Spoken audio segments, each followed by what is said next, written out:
This is IGN.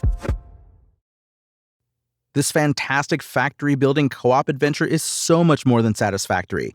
This is your IGN review of Satisfactory by Travis Northrop. This has been a hard review to write.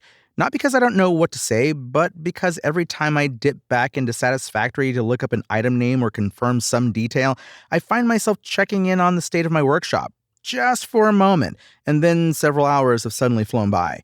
That's the magic of this seemingly benign, inexplicably alluring factory simulator. Whether I'm pulling my hair out trying to troubleshoot a problem on the factory floor or running away from very disrespectful fireball-spitting aliens, every moment spent on this beautifully complex world has been rewarding. Combining the creativity and exploration of Minecraft with the spreadsheet-inducing planning and optimization of Factorio, Satisfactory is not only the best game I've played this year, but my favorite automation game of all time. And after over 130 hours, when I finally rejoiced amid a rat's nest of machines after besting the most daunting of engineering demands, I felt a sense of achievement unlike any other. Even if you're skeptical of mercilessly intricate builders, this one stands far above the crowd. Satisfactory is an immediately compelling factory simulator, where you and up to 3 friends are dropped on an alien planet and told you need to establish a base and produce increasingly complicated materials, then launch them into outer space to appease your faceless employer. In order to do so, you'll need to harvest natural resources, develop new technologies, and become a master of conveyor belts, pipelines, and eventually even locomotive operations as you triumphantly grow your tiny headquarters into a sprawling labyrinth of moving parts. There isn't much in the way of story, but the thin veil of its save humanity by building factories premise served as reason enough to keep my head in production plans. Plus, there are a few good jokes along the way, like how your AI assistant constantly reminds you just how expendable you are.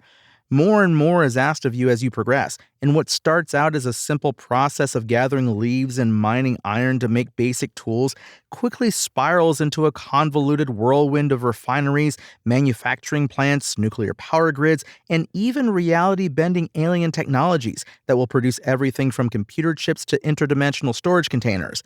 If you're wondering how in the heck assembly line optimization could possibly be fun, I understand your confusion.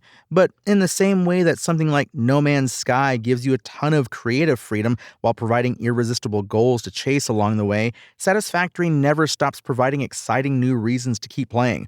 I cannot fathom the number of times I promised myself I'd log off after I tweaked just one more thing, only to find myself still tinkering away hours later.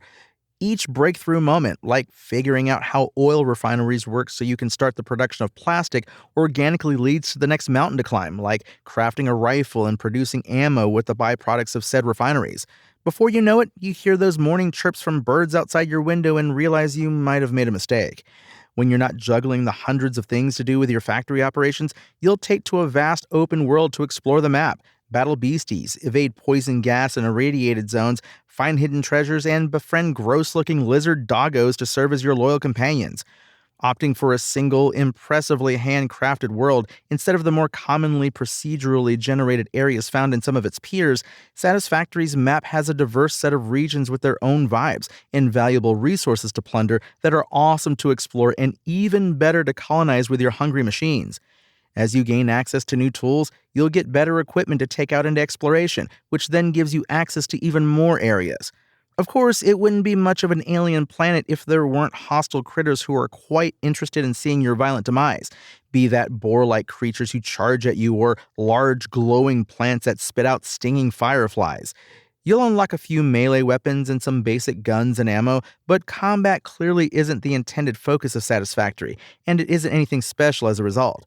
It only took me a few hours before I realized I'd seen just about everything combat had to offer, and while it's not actively bad, it's just a bit forgettable when the building and exploration are so great. The alien wildlife provides a touch of danger whenever you go looking for new resources, but it's still a bit disappointing that there only seems to be 4 types of creatures to encounter, each with a few different variations that make them more deadly but not any more interesting to fight. If there's one real issue with Satisfactory, it's that sometimes its ambition exceeds its grasp, leading to a pretty steady stream of obnoxious performance issues and bugs. Crashes were a regular occurrence for my crew, especially for those joining my world for multiplayer, and as your factory grows to an absurd size and complexity, you'll start to see pop-in, weird textures, and frame rate dips with increasing frequency. Satisfactory is the best automation game ever made, and I seriously can't recommend it enough. Every moment of the over 130 hours it took to build messy conveyor belt disasters and delightfully efficient factories was engaging, ridiculous, and an absolute blast with friends. Exploring this gorgeous, bespoke world in search of secrets and resources serves as a fantastic change of pace from constructing assembly lines, even when combat doesn't offer much more than a few generic aliens to shoot at while doing so.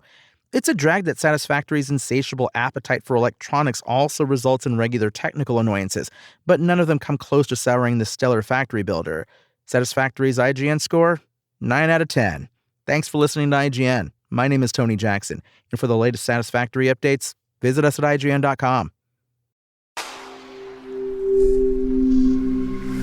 Spoken Layer.